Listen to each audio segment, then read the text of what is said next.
this week is going to be very simple. We're just painting a few pieces of fabric. I'm going to be painting a sheet of foam, which I'm going to be cutting into 1" by 1" pieces. I need 24 because each side of my checkerboard is going to have 12 pieces. I'm using acrylic paint and tiny paintbrushes. You'll need something to rinse your brushes and dry your brushes with, so a cup of water and paper towel maybe.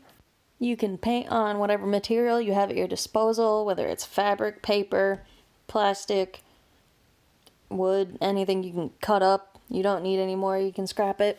You'll need scissors or an X-Acto knife to cut your pieces, and I highly recommend using a ruler or some unit of measurement to make sure all your pieces are about the same size.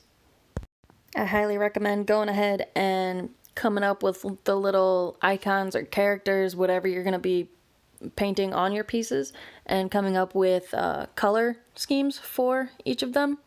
Originally I wanted to do gold and silver with blue, but I can't find my gold and silver, so I'm going to use yellow and orange probably.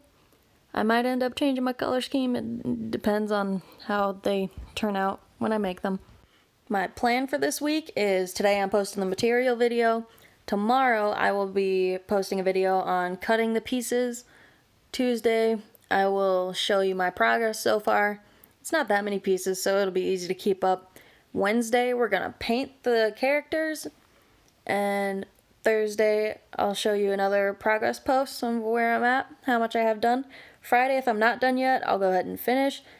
And then Saturday, I'm going to show you an action shot of the pieces being played on the board.